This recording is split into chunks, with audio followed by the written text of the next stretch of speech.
اعوذ باللہ من الشیطان الرجیم، بسم اللہ الرحمن الرحیم۔ یہودی تابوت سکینہ کیوں ڈھونڈ رہے ہیں؟ ہیکل سلیمانی کیا ہے؟ ناظرین، اس ویڈیو میں ہمارا موضوع یہ ہے کہ ہیکل سلیمانی کیا ہے، اسے کیوں تعمیر کیا گیا، اس کی تعمیر کس نے شروع کروائی اور یہ کب مکمل ہوا۔ اس کے علاوہ ہم ہیکل سلیمانی کی تباہی اور اس کے حوالے سے یہودیوں کی سازش پر بھی بات کریں گے، جس پر وہ پوری قوت سے کام کر رہے ہیں۔ ناظرین، اکثر تاریخی حوالوں سے ہمیں ہیکل سلیمانی کے بارے میں سننے کو ملتا ہے، لیکن اس بات کا علم بہت کم لوگوں کو ہے کہ ہیکل سلیمانی کیا ہے اور اس کے اصل حقائق کیا ہیں۔ مسلمانوں، عیسائیوں اور یہودیوں میں ہیکل سلیمانی کی موجودگی کو تسلیم کیا جاتا ہے۔ ہیکل سلیمانی کی مکمل تاریخ کی جانب جانے سے پہلے تاریخ کے کچھ ایسے پہلوؤں پر بھی بات کرنا ضروری ہے جو ہیکل سلیمانی سے جڑے ہیں۔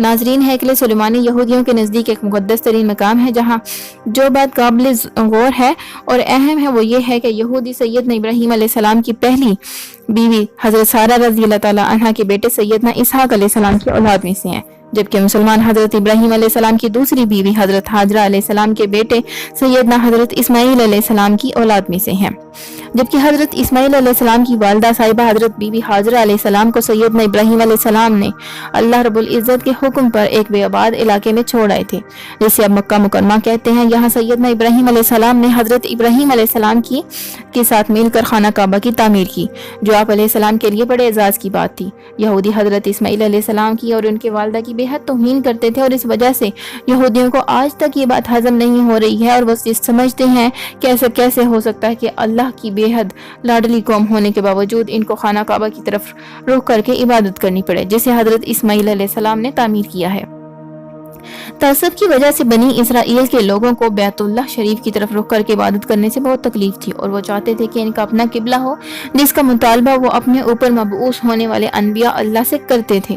تو اللہ ذوالجلال نے ان کو راہ راست پر لانے کے لیے، ان کی آزمائش کے لیے موجودہ مقام اقصی کی طرف رخ کر کے عبادت کرنے کا حکم نازل فرمایا۔ مسجد اقصی کے مقام پر حضرت داؤد علیہ السلام نے ایک عمارت تعمیر شروع کی، جسے ان کے بیٹے حضرت سلیمان علیہ السلام نے مکمل کیا۔ اس عمارت کو ہیکل سلیمانی کہا جاتا ہے۔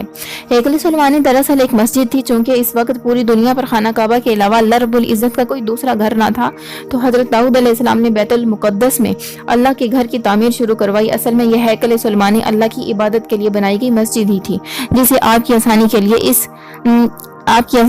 اس مسجد کو ہیکل سلیمانی ہی کہا جائے گا، تاکہ آپ کو سمجھنے میں آسانی ہو۔ ہیکل سلیمانی کی تعمیر سے پہلے یہودی خیمے میں تابوت سکینہ رکھ کر اس کی جانب رخ کر کے عبادت کرتے تھے۔ تابوت سکینہ مسلمانوں کے لیے صرف ایک صندوق جتنی اہمیت رکھتا ہے، جبکہ یہودی مذہب میں یہ انتہائی اہمیت کا حامل ہے اور اسے انتہائی مقدس سمجھا جاتا ہے۔ مسیحیت میں بھی یہ اہمیت کا حامل ہے اور اس کا ذکر ان کی کتاب میں بھی ملتا ہے۔ ناظرین، جب سیدنا داؤد علیہ السلام نے فلسطین کے ظالم بادشاہ کو جہنم رسید کر کے بادشاہت حاصل کی، تو آپ علیہ السلام نے تابوت سکینہ کو محفوظ کر کے اللہ عز و جل کی عبادت کے لیے ہیکل کی تعمیر شروع کروائی تھی۔ اب ہیکل کی تعمیر مکمل نہیں ہوئی تھی کہ آپ علیہ السلام دنیا سے رخصت ہو گئے، اور پھر آپ سیدنا کے بیٹے حضرت سلیمان علیہ السلام کو نبوت اور بادشاہت عطا ہوئی۔ حضرت سلیمان علیہ السلام بھی اپنے والد کے نقش قدم پر چلتے ہوئے ہیکل کی تعمیر کا کام جاری رکھا، جو آپ علیہ السلام کے دور حکومت میں ہی مکمل ہوا۔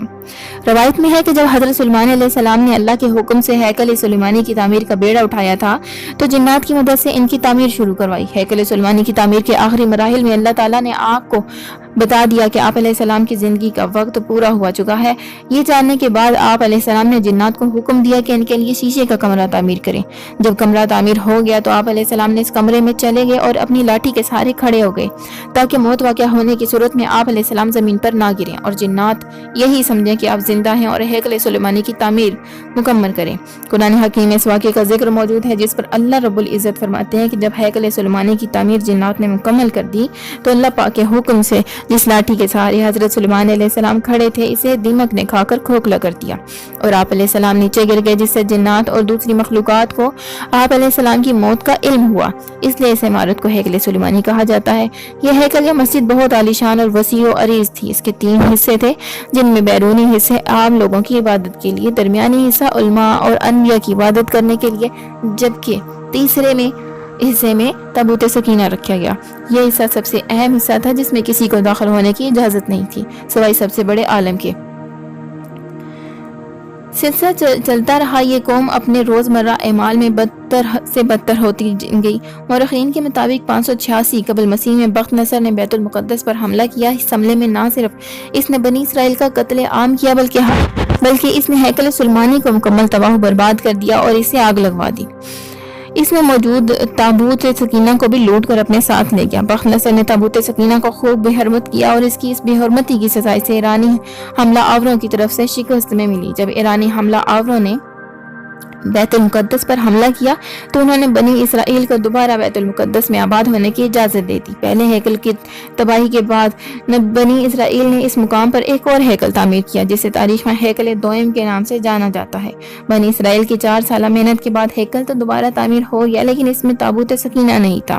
بخت نصر کے ہاتھ لگنے کے بعد تابوت سکینہ کہاں گیا یہ آج تک کسی کو پتہ نہیں۔ یہودی آج بھی اس تابوت سکینہ کو دوبارہ حاصل کرنے کے لیے پوری دنیا میں کوشش کر رہے ہیں، اس لیے تاکہ وہ دنیا پر حکومت کر سکیں اور انہیں روحانی حکمت نصیب ہو۔ جب ہیکل دوئم قائم ہو گیا تو وہ بھی زیادہ دیر قائم نہ رہ سکا اور بیرونی حملہ آور جب بھی بیت المقدس پر حملہ کرتے ہوئے اس ہیکل کو تباہ و برباد کر دیتے۔ ہوا کچھ یوں کہ جب حضرت عیسیٰ علیہ السلام کی نبوت کا زمانہ شروع ہوا تو آپ علیہ السلام نے لوگوں کو حق کی دعوت دی اور آپ کی اس دعوت پر لوگوں نے حسب معمول آپ علیہ السلام پر مظالم ڈھانا شروع کر دیے۔ جب اللہ عز و جل نے حضرت عیسیٰ علیہ السلام کو زندہ آسمانوں پر اٹھا لیا تو اس کے بعد یہودیوں پر عذاب الہی نازل ہوا اور یہ عذاب ایک رومی جرنیل کی صورت میں آیا جو بابل کے بادشاہ بخت نصر سے بھی زیادہ ظالم تھا۔ اس نے یہودیوں کا قتل عام کروایا اور عظیم الشان ہیکل کو تباہ و برباد کر دیا اور یہودیوں کو بیت المقدس سے نکال دیا۔ اس کے بعد بنی اسرائیل نے اس ہیکل کے مقام پر ایک عظیم الشان مسجد تعمیر کروائی جسے آج مسجد اقصی کے نام سے جانا جاتا ہے۔ مسجد اقصی فروری 624 عیسوی تک مسلمانوں کا قبلہ رہا۔ بعد ازاں ہمارے پیارے نبی آقا صلی اللہ علیہ وآلہ وسلم اور ان کو دوران نماز اللہ عز و جل نے قبلہ مسجد اقصی سے خانہ کعبہ کی سمت کرنے کا حکم دیا۔ بیت المقدس حضرت عمر رضی اللہ تعالیٰ عنہ کے دور حکومت میں فتح ہوا اور آج سے تقریباً 800 سال پہلے سلطان صلاح الدین ایوبی نے مسجد اقصی میں توسیع کی۔ اس کے بعد فلسطین پر برطانیہ کا قبضہ ہوا تو یہودی واپس فلسطین میں آئے اور آہستہ آہستہ بیت المقدس پر قبضہ کر لیا۔ اب ان یہودیوں کا اگلا مشن مسجد اقصی کی جگہ پر ہیکل کی تعمیر کرنا ہے اور اس ہیکل پر تخت داؤد اور تابوت سکینہ کو دوبارہ رکھنا ہے تاکہ ایک بار پھر دنیا پر حکومت کر سکیں۔ یہودی یہ دعویٰ کرتے ہیں کہ جس جگہ مسجد اقصی واقع ہے وہاں ان کا معبد تھا۔ مسلمان اس جگہ کو مقدس مانتے ہیں۔ یہودیوں کا عقیدہ ہے کہ مسجد کو شہید کر کے اس کی جگہ ہیکل سلیمانی کی دوبارہ تعمیر کی جائے گی اور وہ ہیکل کی ایک پرانی دیوار میں واقع دروازے کے مطابق بھی سمجھتے ہیں کہ یہ قیامت سے قبل ان کے بادشاہ کی واپسی کا راستہ ہے۔ وہ سمجھتے ہیں کہ جب اس دروازے سے ان کا بادشاہ نکلے گا تو اس کے پیچھے تمام مردے اٹھ کھڑے ہوں گے۔ البتہ مسلمان روایات کے مطابق یہودی جس بادشاہ کا انتظار کر رہے ہیں وہ دجال ہے، لیکن حقیقت کیا ہے یہ اللہ رب العزت ہی بہتر جانتا ہے۔ اللہ عز و جل سے دعا ہے کہ آپ کی اور میرے علم میں اضافہ فرمائے اور ہمیں اس طرح کی دینی علم سیکھنے، جاننے اور ان پر عمل پیرا ہونے کی توفیق عطا فرمائے، آمین۔